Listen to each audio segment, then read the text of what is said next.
2023년 마지막 예배가 되었습니다. 여러분, 1년 동안 예배 같이 해오시면서 때로는 예배드리기 싫고 때로는 졸리고 많이 어려움 가운데에서도 이 예배 공동체를 이루어 오심을 다시 한번 축하드리고 또 칭찬드립니다. 우리 서로에게 칭찬의 박수 하겠습니다. 고생하셨습니다. 네, 오늘 예배도 우리 가운데 하나님께서 주시는 그 말씀을 명확히 들어 우리에게 새 생명이 주어지는 그러한 예배 시간 되시기를 간절히 소원합니다. 여러분, 졸리지 않으시죠? 네, 이따가 이제 11시 우리 희망의 예배 있으니까요. 그때도 또 나와 주셔야 됩니다. 체력 관리 잘 하시고요. 우리가 얼마 전에 크리스마스를 보냈는데요. 크리스마스라는 말 잘 보면 두 단어의 합성어이죠. 크라이스트 그리고 마스입니다. 마스의 말은요, 원래 어원으로 따지자면 메스, 예배를 뜻하는 것이고요.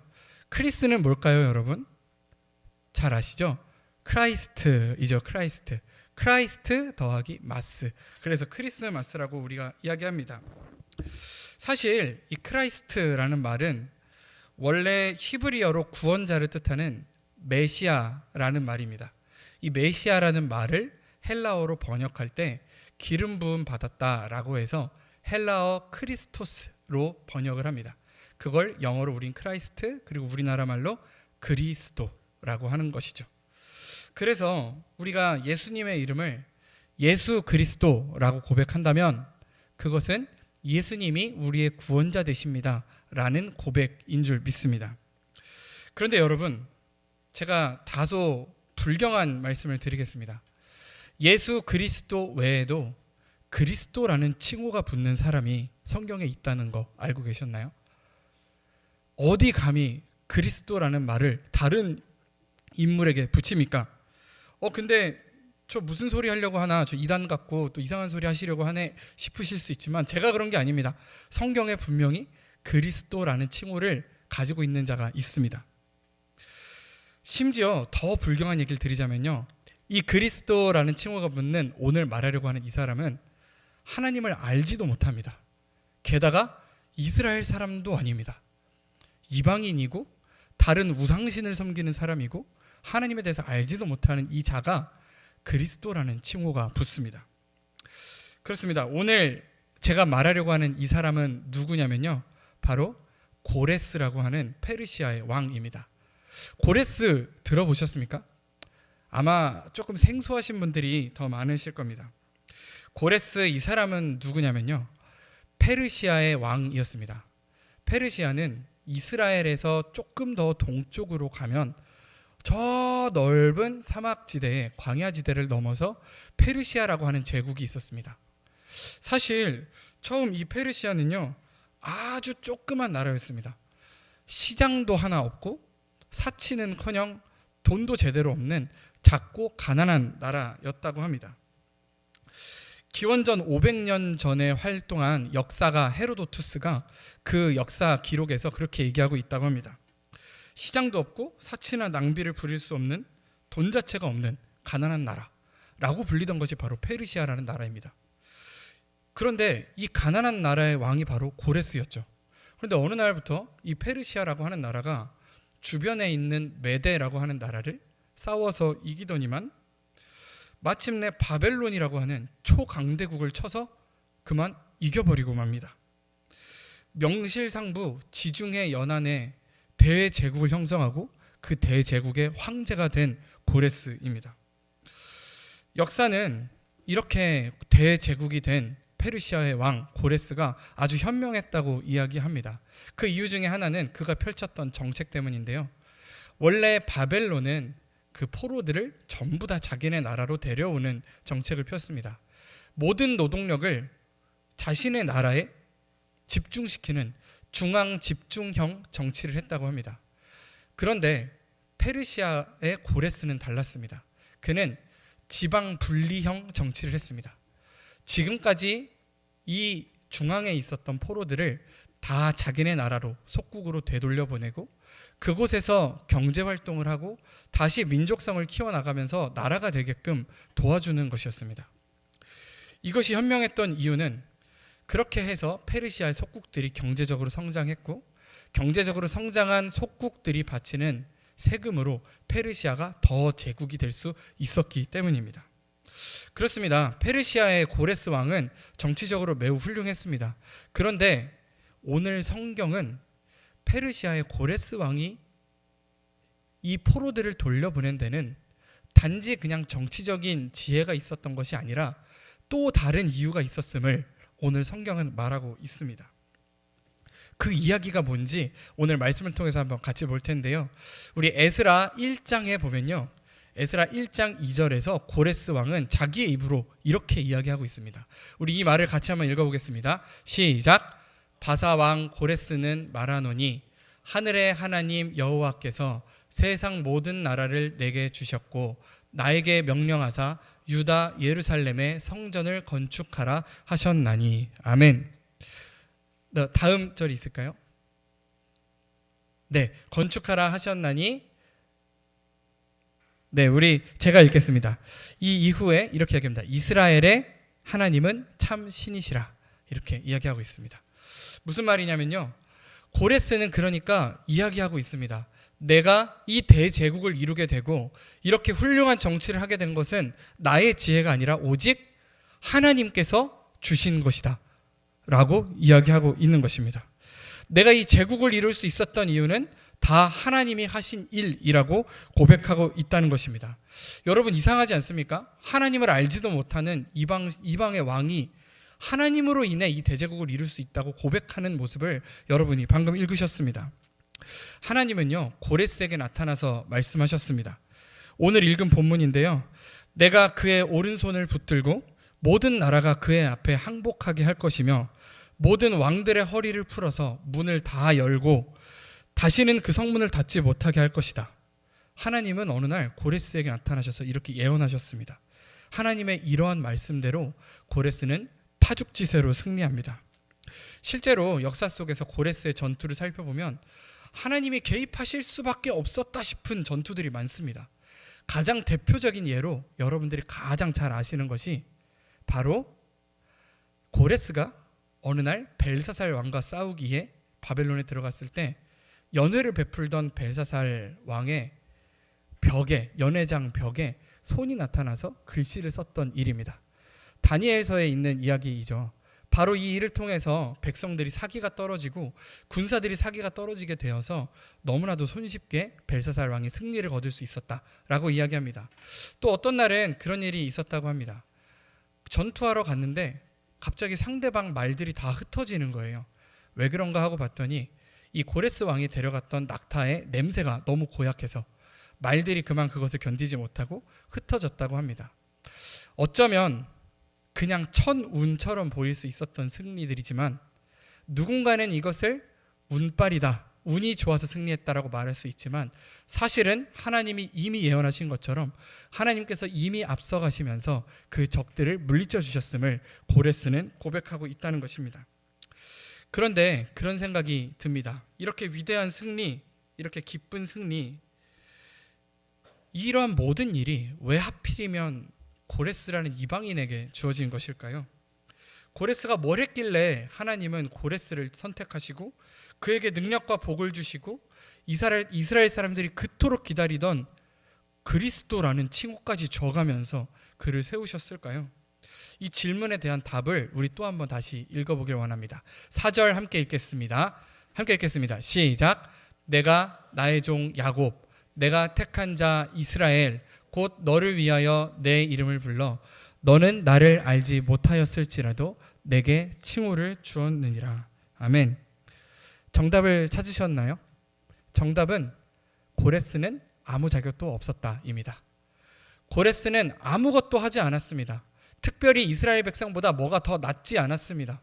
그럼에도 불구하고 하나님께서 이 고레스를 택하여서 그리스도라는 칭호를 주십니다. 아무것도 안 한 수준이 아니라 심지어 하나님을 알지도 못하는 고레스에게 이러한 일을 주신 것은 하나님께서 자신의 주권을 드러내시기 위함이었습니다.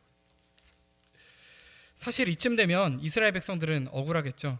그동안 하나님의 이름을 외치면서 엄청나게 많은 기도를 올렸던 이스라엘 백성들이 이미 있습니다. 그런데 그들을 통하여서 일하시기보다는 이방인인 고레스를 통하여서 일했다는 것이 이스라엘 입장에서는 참으로 억울할지도 모릅니다. 제가 어린 시절 저는 상당히 인정 욕구가 많은 사람이었는데요. 중학교 1학년, 2학년, 3학년 내내 저는 방송반을 맡아서 정말로 선생님들조차 하지 못하는 것들을 방송부 축제, 무슨 행사 다 따라다니면서 도왔습니다. 그런데 졸업식이 되었을 때 당연히 저는 제가 상을 받을 줄 알았거든요. 그래서 호명을 할 때 이미 일어나려고 준비를 하고 있었는데 끝까지 제 이름만 부르지 않고 아무 일도 하지 않았던 제 친구를 불러서 앞으로 무대로 모셔서 상을 주더라고요. 너무 억울했던 저는 울었습니다. 울면서 엄마한테 엄마 이게 왜 나는 이제 학교 다니기 싫다. 내가 그렇게 열심히 일했는데 선생님들은 날 알아주지도 않는다. 저희 어머니는요 이런 이야기를 듣고 저를 가르치시는 분이 아니라 교무실로 가시는 분입니다. 교무실로 가셔서 선생님들에게 따졌습니다. 왜 우리 아이가 이렇게 열심히 했는데 상을 안 주십니까? 그랬더니 선생님들이 이렇게 이야기를 했습니다. 누구한테 상을 줄지는 선생님들 마음 아닌가요? 상당히 상처가 되는 말입니다. 그래서 결국 저는 그날 상처를 받고 돌아왔지만 곰곰이 생각해 보면요 그 말이 맞습니다. 제가 상을 받기 위해서 열심히 일한 것도 아니고 제가 아무리 열심히 일했다고 한들 선생님들이 저에게 상을 줘야 할 의무는 없다는 것입니다. 우리가 지금 고레스에게 그리스도라는 칭호를 주었는데요. 상당히 불경하게 느껴지지 않습니까? 우리도 그렇게 느끼는데 이스라엘 사람들은 오죽했겠습니까? 아마도 정말로 억울하고 힘들었을 것입니다. 그런 이스라엘 백성들에게 하나님께서 말씀하시고자 하는 것은 모든 인생의 주권은 하나님께 있다라고 하는 것입니다. 지금껏 이스라엘을 구원할 사람은 이스라엘 가운데 나온다고 굳게 믿어왔는데 이스라엘이 아닌 외국인에게 메시아, 그리스도라는 표현을 쓴 걸 보면서 억울해하는 그 백성들에게 하나님은 그 이유를 명확히 말하고 있습니다. 우리 이제 3절을 읽으면서 그 이유를 다시 한번 찾아보겠습니다. 함께 읽겠습니다. 시작. 내게 흑암 중에 보화와 은밀한 곳에 숨은 재물을 주어 내 이름을 부르는 자가 나 여호와 이스라엘의 하나님인 줄을 내가 알게 하리라. 아멘. 그렇습니다. 이 모든 승리, 이스라엘 백성들의 모든 구원은 다 이스라엘 백성의 어떠함이나 고레스의 어떠함으로 주어진 것이 아니라는 것입니다. 오직 하나님의 계획과 하나님의 주권으로 이 세상을 창조하신 하나님의 주권으로 주어진 것임을 오늘 말씀을 통하여 우리가 알 수가 있습니다. 알게 하리라. 내가 하나님임을 알게 하리라. 이것은 비단 고레스에게만 주는 말이 아닙니다. 하나님을 원망하고 어째서 우리가 포로가 되었는지, 왜 우리는 이러한 비탄에 잠겨야 하는지 한탄하는 이스라엘 백성에게도 하나님께서 오직 인생의 주권은 하나님께 있음을 알려주시려는 말씀입니다. 인생의 주권은 오직 하나님께 있습니다. 오늘 그 사실을 우리가 다시 한번 마음속에 새기기를 원합니다. 그런데 오늘 이 고레스 이야기가 우리에게 위로가 되는 또 한 가지 이유가 있습니다. 그것은 바로 우리가 바로 이방인이라는 것입니다. 고레스뿐만 아니라 우리가 바로 이방인입니다. 우리는 이스라엘 백성이 아닙니다. 민족적으로도 이방인이고 영적으로도 이방인인 우리입니다. 한때 우리는 이스라엘 백성들처럼 하나님을 만나고 뜨겁게 하나님과 교제하고 하나님과 함께 하였습니다. 그러나 어느 순간부터 우리는 우리의 공로가 되어서, 신앙생활이 우리의 공로가 되어서, 믿음 생활이 우리의 공로가 되어서 하나님께 무언가를 요구하는 영적 이방인의 모습, 영적 이스라엘의 모습이 되어 있지는 않은지요. 오늘 이 말씀이 우리에게 위로가 되는 것은 그러한 우리에게도 하나님께서 다시 한번 함께 하신다라는 것입니다. 우리가 한 해를 살면서 많이 노력했습니다. 많이 기도하고 때때로는 나를 다시 한번 마음다짐을 잡아가면서 기도하고 찬양하고 믿음을 잃지 않으려 그리스도인으로 살려 노력하였습니다. 그러나 우리의 그런 노력과 우리의 어떠함과 상관없이 우리가 그 노력에 실패했을지라도 오늘 이 12월 31일 연말에 우리 한 해를 돌아보면서 우리가 그리스도인으로서 조금은 부족했을지라도 하나님은 우리의 어떠함이 아닌 하나님의 강력한 주권으로 다시 한번 우리를 영적 이스라엘로 세워주시는 줄 이 시간 믿으시기를 바랍니다. 하나님께서는 자격을 묻지 않으시는 분이십니다. 우리 신앙생활의 어떠함이, 우리의 생활의 어떠함이 하나님께로 나아가는데 우리를 방해할 수 없음을 우리 다시 한번 고백합니다. 우리 말씀 속에서 알 수 있는 또 한 가지 하나님의 속성은 하나님께서는 우리보다 앞서가신다라는 것입니다. 비록 이스라엘 백성이 어떻게 구원받을지 알지 못해서 하나님을 원망만 하고 있었을지라도, 비록 고레스라는 왕이 하나님을 알지 못하였을지라도 하나님은 이 세계사를 주관하시고 그 나라들을 주관하셔서 페르시아 왕국을 세우시고 그 왕국을 통하여서 이스라엘 백성을 다시 한번 구원하신 일을 우리가 오늘 말씀을 통하여 봅니다. 오늘 저녁 11시에 희망의 예배가 있지요. 희망의 예배를 드릴 때 이 사실을 기억하시기를 바랍니다. 희망은 우리의 어떠함에서 근거를 찾는 것이 아닙니다.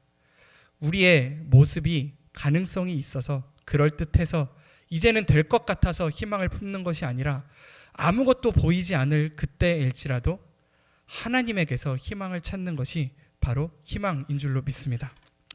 사랑하는 여러분, 오늘 우리가 고레스를 통하여서 하나님의 두 가지 속성을 보았습니다. 하나는 자격을 묻지 않으시는 하나님이고 또 한 가지는 우리보다 앞서가시는 하나님입니다. 이 연말에 우리 자신을 돌아보면서 비록 우리의 모습이 부족할지라도 우리보다 앞서가시며 2024년 한 해에 다시 우리를 뜨거운 그리스도인으로서 장성한 그리스도인으로 이끌어 주실 하나님이 계시다는 것을 믿음으로 고백하는 여러분 모두 되시기를 간절히 권면합니다. 제가 기도하겠습니다. 사랑이 많으신 하나님, 비록 우리는 연약할지라도, 비록 하나님을 잘 알지 못할지라도 고레스에게 함께 하셨던 것처럼 오늘 우리를 통하여 다시 한번 이 세상을 하나님 나라로 바꿔주실 줄 믿습니다. 하나님, 우리가 하나님의 계획을 따라갈 때에 우리의 마음에 다른 생각들이 들지라도 그것을 내려놓고 하나님께 순종하며 나아가는 우리 모두 될 수 있도록 주님 인도하여 주시옵소서. 사랑이 많으신 하나님, 2023년 한 해가 지나가고 이제 다시 2024년이 다가옵니다. 2024년 우리를 뜨거운 그리스도인으로 불러주실 그 하나님의 역사를 기대하며 함께 서로를 돌아보며 사랑과 선행을 격려하는 보강중앙 천년들 될 수 있도록 저를 인도하여 주시옵소서. 예수님의 이름으로 기도드립니다. 아멘.